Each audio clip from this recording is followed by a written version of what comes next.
भारत में मिट्टी के दिए बनाने की परंपरा सदियों पुरानी है।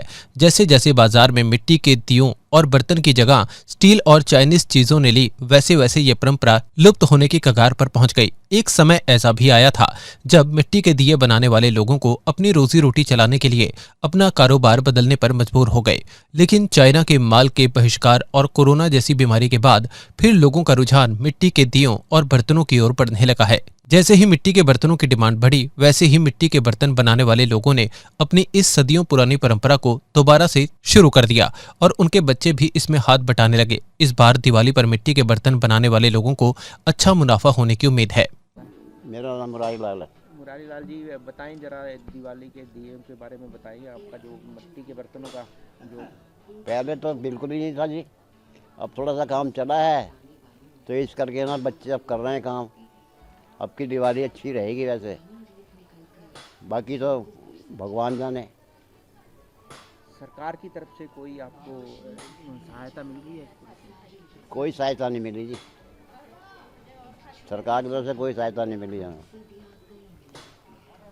एक टाइम ऐसा भी था जब ये जो सदियों पुरानी परंपरा है आपकी, ये बंद होने की कगार पर थी, तो अब दोबारा से ये शुरू हुई है, तो किस तरह से देखते हैं इसको?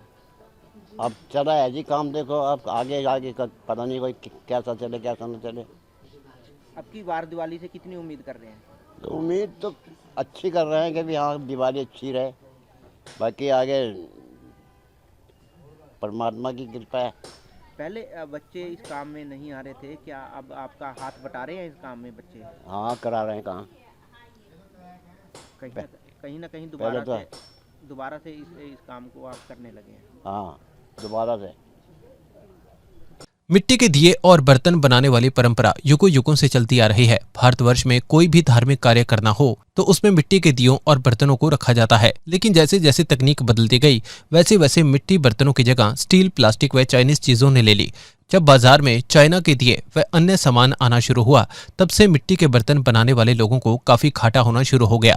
और एक समय ऐसा भी आया जब मिट्टी के बर्तन बनाने वाले लोगों को घाटे के चलते सदियों से चली आ रही परंपरा को भी छोड़ने पर मजबूर होना पड़ा। मिट्टी के बर्तन बनाने वाले लोगों के बच्चे भी इस काम को छोड़कर दूसरे कामों की तरफ जाने लगे। लेकिन कोरोना काल के बाद जैसे ही लोगों ने चाइना के माल का बहिष्कार करना शुरू किया और लोगों को मिट्टी के बर्तनों के लाभ के बारे में पता चला, तो एक बार फिर से मिट्टी के बर्तनों की डिमांड बढ़ने लगी। जैसे ही मिट्टी के बर्तनों की डिमांड बढ़ी, वैसे ही एक बार फिर से मिट्टी के बर्तन बनाने वाले लोगों ने अपनी सदियों से चली आ रही परंपरा को दोहराना शुरू कर दिया। इतना ही नहीं, उन्हें अब अच्छी इनकम भी होने लगी है। जी बताएं। मेरा नाम तिलक राज है और यह हमारा दिवाली का काम दीपावली से 2-3 महीने पहले शुरू हो जाता है। काफ़ी अच्छा काम चलता था, लेकिन बीच में चाइना का माल आने लग गया था, जिस वजह से हमें ऐसा आ गया था कि ये काम बंद कर दे, क्योंकि लोग हमारी मिट्टी के आइटमों की तरफ ध्यान नहीं देते थे।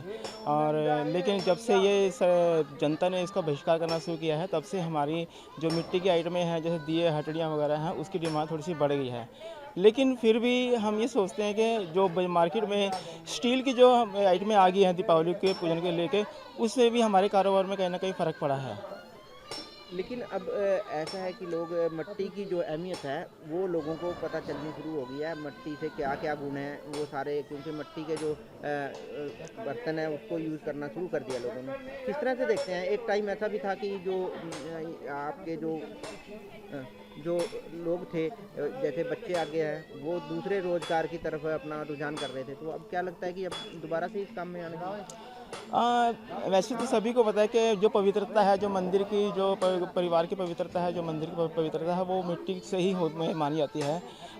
लेकिन बीच में लोगों को लगा था कि इसका बहिष्कार करके हम दूसरी आइटमों की तरफ ध्यान दें। लेकिन जैसे जैसे अब परिवार में लोग बीमार होने लगे, जैसे अभी पिछले कोरोना काल में भी और भी कई बीमारी चली थी, तो लोगों को लगा था कि भाई हम जो दूसरी आइटमों की तरफ जब जो जा रहे थे, उसकी तरफ ना जाकर हम जो पुरातन काल की जो आइटमें हैं, जैसे मिट्टी की आइटमें हैं, मिट्टी की आइटमों से जो बने सामान है, उसकी तरफ हमें दोबारा से वापस आना चाहिए।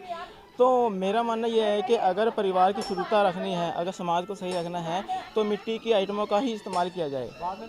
सरकार की तरफ से किसी तरह का कोई सहायता राशि?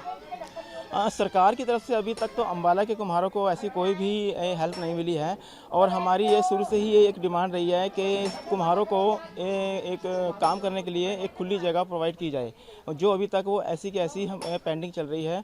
और ये अगर सरकार हमारी मांग पूरी कर देती है तो हम इसमें अच्छा खासा बिजनेस कर सकते हैं, और जो हमारी जो युवा पीढ़ी है जो इस कार्य से दूर भागती जा रही है, वो इसमें दोबारा पुनः इसमें वापस आ जाएंगे।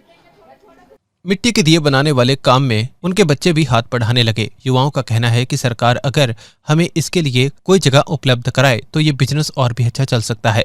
इस बार दिवाली पर मिट्टी के बर्तन बनाने वाले लोगों को अच्छा व्यापार होने की उम्मीद कर रहे हैं। मेरा नाम आंचला है। पहले एक टाइम ऐसा था कि हमारा रोज़गार बिल्कुल बंद होने वाला था। जब से चाइना का माल आना शुरू हुआ था तब से हमारा रोज़गार बंद हो गया। लोगों ने मिट्टी का सामान लेना बंद कर दिया था, और अब हम आशा करते हैं, अब लोगों ने बंद करा चाइना का माल, अब हम आशा करते हैं कि हमारा माल अच्छे से बिके और अच्छे से रहे दिवाली का त्यौहार। इस दिवाली पर कैसी उम्मीद करते हैं? इस दिवाली पे हम अच्छी उम्मीद करते हैं। अब लोगों ने चाइना का माल लेना बंद कर दिया है। अपने आसपास से जुड़े ऐसे ही अपडेट्स पाने के लिए देखते रहिए अम्बाला ब्रेकिंग न्यूज। हमें फेसबुक पर लाइक करें, यूट्यूब पर सब्सक्राइब करें और अपने एप्पल और एंड्रॉयड मोबाइल फोन के प्ले स्टोर से हमारी app Ambala breaking news download करें।